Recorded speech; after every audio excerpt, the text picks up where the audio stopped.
Okay, so for a review for chapter 3, let's just go over some of the things that we took a look at in this chapter 3 here. Polynomial functions. So chapter 3 is all about polynomial functions. Polynomial functions, well, it's easy to identify a polynomial function if we know what it's not. So it's not where we have an x in the denominator, or an x has a negative exponent, okay?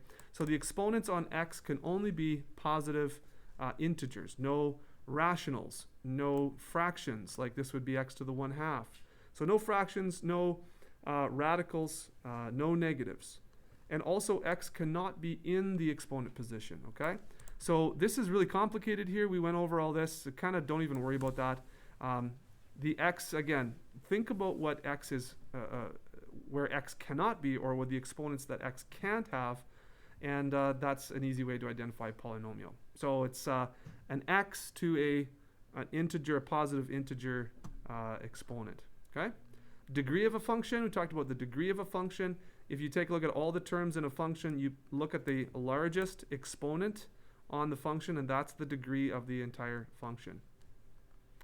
End behavior. Okay, so we talked about end behavior. I'll get to this chart here. If we have an odd degree with a positive leading coefficient, that's the number in front of the x term that carries the degree of the polynomial, positive leading coefficient, odd degree, we always start at 3 and end in 1. Now things can change in the middle here depending on what kind of odd degree we have, but the end behavior will be the same. If the leading coefficient is negative, then it starts at 2, goes to 4. And we also talked about even degrees. Okay, if we have an even degree, wherever it starts, it ends on the quadrant that's also on the same side of the x-axis. So 3 to 4 or 2 to 1. So that's the end behavior. That was the first step in graphing all sorts of different types of functions. Okay, so degree. All right, so you want to look at lesson 3.1 there if you have trouble with that.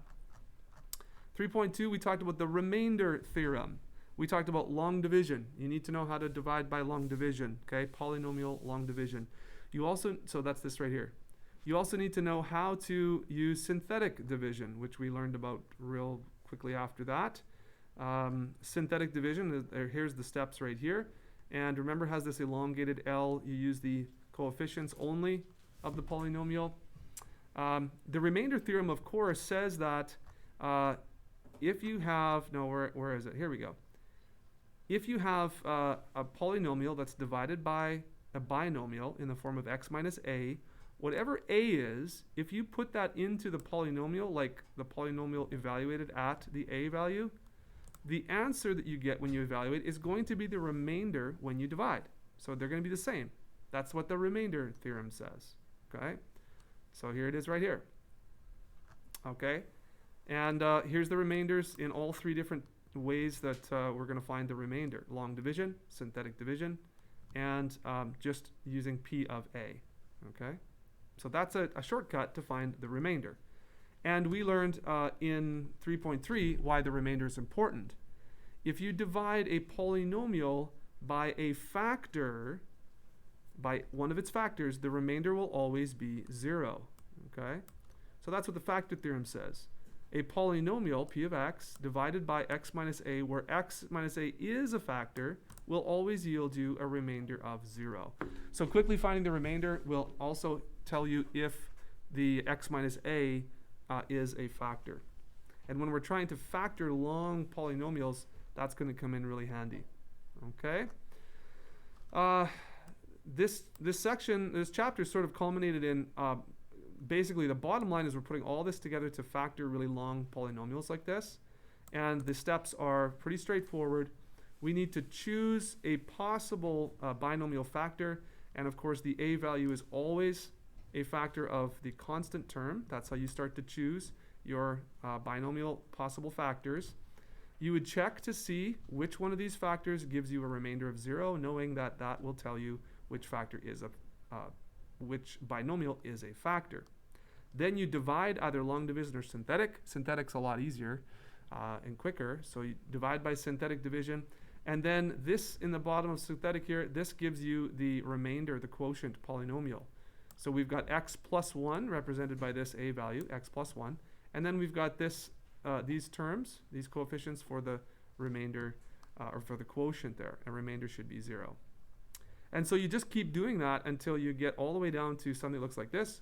This is fully factored form for that big long polynomial. And that's what we did in 3.4. So watch that video or ask some questions about that if you're still not understanding that. Okay, and I think that was it. No, 3.4. Oh, we did have one more section, 3.4. So 3.4 is connecting the graphs of polynomial functions with their equations. And here we learned about the roots are the same as the zeros of the polynomial equation. And we also learned about multiplicity. That's a new thing we learned here as well. So the multiplicity, just to kind of skip ahead here, this is a lot of old stuff that you've already learned. The multiplicity tells us what the zero behavior is. So we've got end behavior and we've got zero behavior. And that's what the graph does near its x-intercepts. And so the multiplicity would be the exponents that are on the binomial factors. So this has an exponent of 2, which means that this x minus 2 factor represents an x equals plus 2 intercept right over here on the graph. And this multiplicity of 2 means that it comes down and it's tangent to but doesn't cross, it bumps back up like a parabola. Okay? If we have a multiplicity of 1, which we do on these other factors over here and here, then we know that the graph just crosses the x-axis, crosses. Okay? And so these multiplicities give us an indication of what happens at each 0. So if you look at this graph real carefully, at x equals -2, this is obviously an intercept, and it has a multiplicity of 1 because it just crosses. The shape of this 0 behavior, that is a multiplicity of 3. Could be 5 or 7, but it's an odd degree greater than 1. And over here, this is an even degree. Could be 2, could be 4, could be 6. 4 and 6 and above gives you a flatter bottom, if you remember that. So the 4 and the 6 above would look something like this, where it comes and it is a flatter bottom. A 2 would be more like this. It's just it's not as flat in the bottom. Okay, so that's 0 behavior, and again, we're putting all of these skills together to sketch graphs without graphing technology. You may have to factor, or you may have to complete the square. No, you won't have to complete the square, but you may have, or do we? Yeah, we might have to. What did we do here? So we will have to, we might have to complete the square or factor anyways to get into this factored situation here. Okay, and sorry, we talked about that here. There's some examples that we started. Okay, so you may have to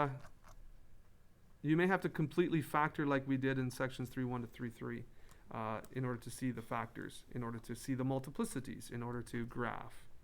Okay, so that's 3.4, and that's what we did in chapter 3. That's a big chapter, definitely a big chapter, a lot going on there. So and when you study for your exam, please make sure you go over all of this, make sure you've done all your homework, do some extra questions, watch some instructional videos, come ask me questions, make sure you're ready for your test. Okay, do you guys have any other questions here about upcoming exam?